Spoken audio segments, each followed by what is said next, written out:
everybody. This is William Henry. This is my Vblog for June 28, 2011. I'm really excited. A couple of years ago, I had a chance to visit the United States Capitol on a morning when there were very few people around. We happened to have a video camera with us, so we shot a little bit of video. Well, unfortunately, the tapes disappeared.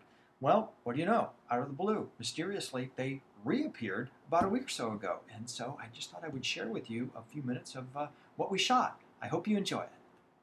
We're standing on the east side of the United States Capitol. Most people don't know that the United States Capitol is a temple. That's right, it was conceived by Thomas Jefferson as a temple of sovereignty. There were poems written in 1793 describing it as the temple of celestial liberty. The Temple of Celestial Liberty, is this a stargate? Is this a star temple? It absolutely is. And when we go inside, we're going to see the example of a deified being floating in the dome of the rotunda.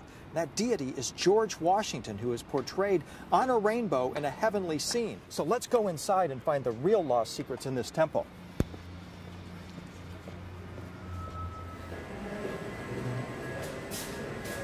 We're in one of the most special places in the Capitol that few visitors actually get to visit anymore. This is the tomb of George Washington. This was the place where George Washington and his wife Martha were originally going to be buried. But as you can see, Washington's tomb is empty. Historically, we know that he's buried at Mount Vernon. There was a trust issue with his estate. However, when we look at the Capitol from the perspective that it's a portal or a gateway, Washington's tomb plays a very interesting role. Washington's tomb is empty because actually George Washington is on the ceiling of the rotunda. He is portrayed as a heavenly being. He's portrayed as having ascended, risen from the tomb, just like in the story of Jesus. Now, when we're in the tomb here, what we're looking at is the catafalque upon which the sarcophagus of all of the dead presidents has been laid.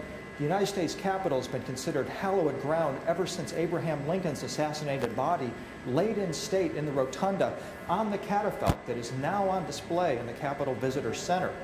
The interesting thing about this is that when we look up at the apotheosis of George Washington and draw a direct vertical line from the sun, the open sun gate behind Washington, and we go down straight through the gold dot in the center of the rotunda, straight through the white star in the center of the crypt, one story beneath it, directly beneath it, is this tomb of Washington, leading some of us, including myself as a researcher, to wonder, is this some sort of a mystery initiation that could be enacted in this room? Is this sort of like the king's chamber of the Great Pyramid, which is also empty? In ancient Egypt, the pharaoh would lay in the sarcophagus in the king's chamber and would visualize himself traveling out of the pyramid into the stars, into the heavenly realms. And you can just imagine Masonic rituals being performed in this Masonic lodge, because that's what the Capitol is. It is literally a lodge. You can visualize them in this room, attuning themselves with the heavenly realms and visualizing themselves traveling through the white star one story above, through the gold dot one story above that, and then up through the sun gate in the apotheosis of George Washington. We're in the crypt of the United States Capitol. What's fascinating about this is that this is a civic building. Civic buildings don't have crypts. Temples have crypts. Churches have crypts. Cathedrals have crypts. But this building has a crypt. Why? Because the United States Capitol is actually a temple. Thomas Jefferson called it the Temple of Sovereignty. When it was built, there were poems written calling it the Temple of Celestial Liberty. So this makes the crypt a very important room. It's one story above Washington's tomb and one below the rotunda. When we look at the crypt, we're seeing 40 magnificent stone pillars that are modeled after the Temple of Poseidon in ancient Athens. The reason why the Temple of Poseidon is so important is because the Founding Fathers were members of the Rosicrucians and the Freemasons, secret societies that believed that America was the new Atlantis.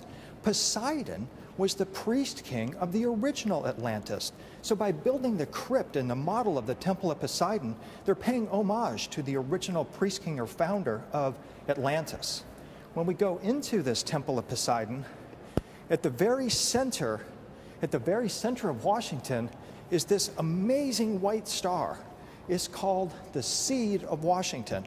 All the mile markers for Washington, D.C. are measured relative to this seed of Washington.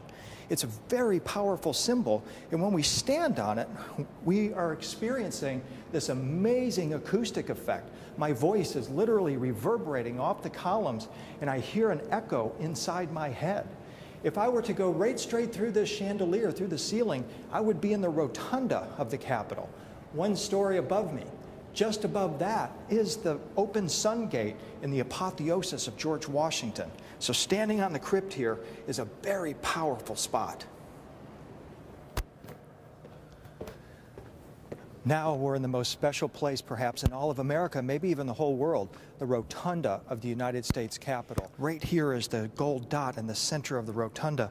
And again, when I stand on this, my voice is amplified 5 or 10 times. I hear it in my head and it's reverberating all around this dome and inside my own dome. Remember, one story beneath us is the white star in the center of the crypt. One story beneath that is Washington's tomb. And here we are now on this gold dot, looking up at George Washington, the founding father of America, as an ascended being on the rainbow in front of the sun gate. The reason why Washington's tomb is empty is because he is risen. He is in the heavenly realms. He's gone through the stargate, the circle of stars, the 72 stars that surrounds the apotheosis of Washington, and is beckoning us to join him, actually inviting us to receive the blessing of America, of true freedom, of liberty that is bestowed upon us and is inherent in this place. Now, what I like to do is to lay on my back and just look up at George Washington in this magnificent building and allow the energy of this dome, of this stargate, to literally just fill my consciousness. George Washington is not alone when we look up there. He has goddesses around him. He has 13 star maidens that surround him. In addition to that, he's got 5 gods. The 5 gods of alchemy, of earth, air, fire, water, and space-time surround him. And what Constantino Brumidi, the painter who painted this magnificent painting, tells us is that the way that we become a risen being is to harness the power of those elements within us, to balance those elements, and then by doing so, we can literally achieve this transformative consciousness that's embodied here by George Washington. It's a stunning experience to sit here and just allow this place to seep into you and recognize how truly free we are and how fortunate we are to be able to live in a country that allows these freedoms. So I'm just going to sit here and concentrate and focus and meditate on the energy of this place and visualize myself, just like George Washington, rising through that gateway right up through the sun gate into the heavenly realms.